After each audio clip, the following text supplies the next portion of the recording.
Hello. Officer on duty എന്ന ചിത്രത്തിൻ്റെ ഏറ്റവും പ്രധാനപ്പെട്ട OTT അപ്ഡേഷനാണ് ഇന്നൊരു വീഡിയോ ഭാഗത്ത്.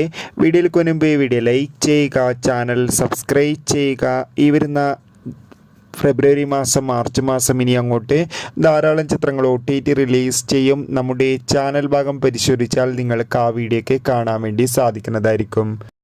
ചാക്കോച്ചൻ, പ്രിയാമണി, ജഗദീഷ് എന്നൊക്കെ പ്രധാന കഥാപാത്രങ്ങളായെത്തിയ ചിത്രമായിരുന്നു ഓഫീസർ ഓൺ ഡ്യൂട്ടി. ചിത്രത്തിന് മികച്ചൊരു പോസിറ്റീവ് റെസ്പോൺസ് തന്നെയാണ് ഇപ്പോഴും പുറത്തുവന്നുകൊണ്ടിരിക്കുന്നത്. അതുകൊണ്ട് തന്നെ ഏവരുമേറെ ആകാംക്ഷയുടെ ചിത്രത്തിൻ്റെ ഓരോ അപ്ഡേഷനും അറിയാൻ വേണ്ടി കാത്തിരിക്കുകയാണ്. ഫൈനലി ഓഫീസർ ഓൺ ഡ്യൂട്ടി എന്ന ചിത്രത്തിൻ്റെ ഏറ്റവും പ്രധാനപ്പെട്ട OTT അപ്ഡേഷൻ പുറത്തുവന്നിരിക്കുകയാണ്. ആ അപ്ഡേഷൻ മറ്റൊന്നുമല്ല, മിക്കവാറും ചിത്രത്തിൻ്റെ OTT അവകാശങ്ങൾ ജിയോ ഹോട്ട്സ്റ്റാർ എന്ന OTT പ്ലാറ്റ്ഫോം സ്വന്തമാക്കുമെന്നാണ് റിപ്പോർട്ടുകൾ സൂചിപ്പിക്കുന്നത്. എന്തായാലും ഒഫീഷ്യൽ അപ്ഡേഷൻ അറിയാൻ വേണ്ടി നമുക്ക് കാത്തിരിക്കാം. എത്ര പേരാണ് ഓഫീസർ ഓൺ ഡ്യൂട്ടി എന്ന ചിത്രം കണ്ടു എന്ന് കമൻറ്റ് ചെയ്യുക. ചിത്രം തിയേറ്ററുകളിൽ മികച്ച വിജയം തന്നെയാണ്. കാത്തിരിക്കാം.